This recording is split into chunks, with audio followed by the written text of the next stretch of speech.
Welcome to Movie Recaps with Brian. Subscribe below for daily recaps. Today we're recapping Eddington, directed by Ari Aster. In late May 2020, the small desert town of Eddington, New Mexico finds itself sharply divided over the arrival of COVID-19. At the state's order, Mayor Ted Garcia, actor Pedro Pascal, enforces a strict lockdown with mandatory masks, earning both gratitude and resentment. Ted frames the restrictions as an act of leadership, a way of protecting Eddington's vulnerable residents while advancing his larger vision. A tech-driven future symbolized by a massive data center project he hopes to greenlight. But Sheriff Joe Cross, actor Joaquin, a decorated but volatile local lawman, takes the restrictions as a personal affront and an attack on freedom. The mask mandate becomes the wedge that exposes his deeper frustrations: resentment toward Ted, distrust of government, and festering insecurities at home. Joe's household is a crucible of tension. His wife, Louise, actor Emma Stone, is fragile and withdrawn, haunted by a history of abuse she never fully names, while her mother, Dawn, actor Deidre O'Connell, a hardened conspiracy theorist, fuels Louise's paranoia with talk of deep state corruption and child trafficking cabals. When Joe publicly challenges Ted, their rivalry escalates. Ted, charismatic and pragmatic, leans on his record and the promise of jobs, while Joe, egged on by Dawn, decides to run against him. To compensate for his lack of political experience, Joe recruits his deputies Guy and Michael, actors Luke Grimes and Michael Ward, as campaign operatives, framing his run as a defense of liberty and local values. Things grow darker when Dawn and Louise invite fringe cult leader Vernon Jefferson Peake, actor Austin Butler, into their home. Vernon, speaking in a hypnotic cadence, recounts supposed recovered memories of being abused by secret elites, feeding Dawn's conspiracies. Louise, half believing and half seeking validation, blurts that her own father harmed her, a confession Joe pointedly refuses to accept. For Joe, Vernon is a fraud, but for Louise, Vernon represents the only community that acknowledges her pain. Meanwhile, Ted's teenage son, Eric, Matt Gomez Hidaka, becomes politically active, joining Black Lives Matter protests alongside his idealistic friends Brian and Sarah, actors Cameron Mann and Amelie Hoferee. While Sarah attempts to appeal to Michael, asking him to recognize the systemic injustice they're fighting, Michael stays loyal to Joe, dismissing the movement as not his fight. The divide between the town's two factions hardens. In a desperate gamble, Joe turns his campaign into open character assassination. At a rally, he claims that Ted once assaulted Louise, dragging his wife into the spotlight against her will.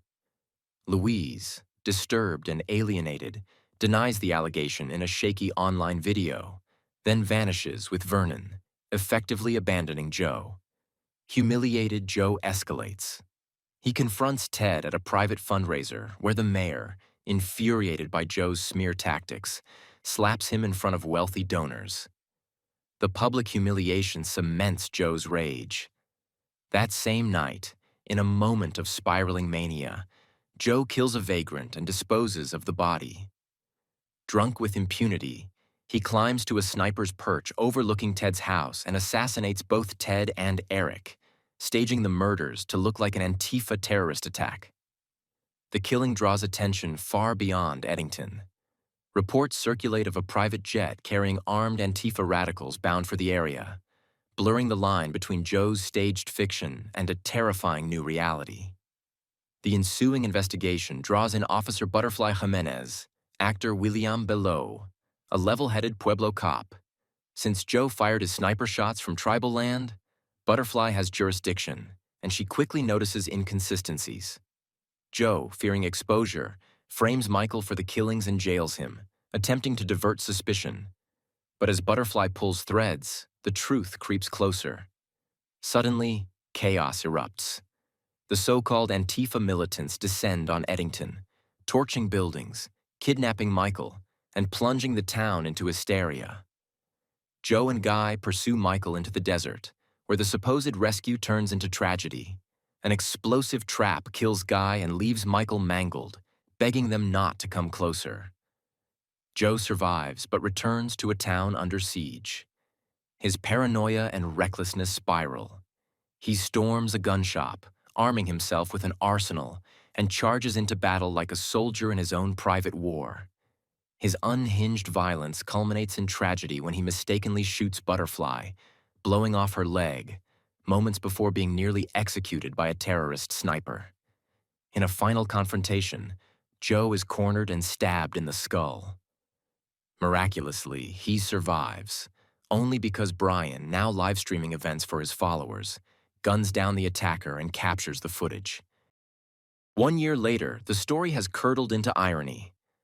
Brian, once a protester, has transformed into a conservative media star, profiting off his viral hero video of saving Joe. Joe is crippled and paralyzed from his injuries, has nonetheless been elected mayor of Eddington. He is wheeled out as a symbol of survival, though his voice is gone.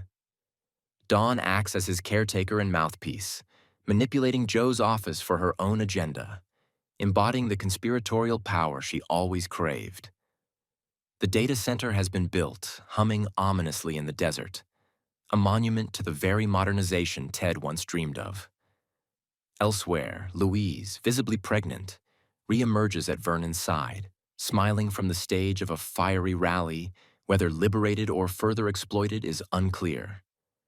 And on the outskirts of town, Michael, scarred but alive, practices target shooting in silence, his steely resolve hinting that the cycle of violence may not be over. Thanks for watching. Like and subscribe below to watch more movie recaps with Brian. Watch the full movie on your streaming sites and comment below which movie you'd like to see recapped next.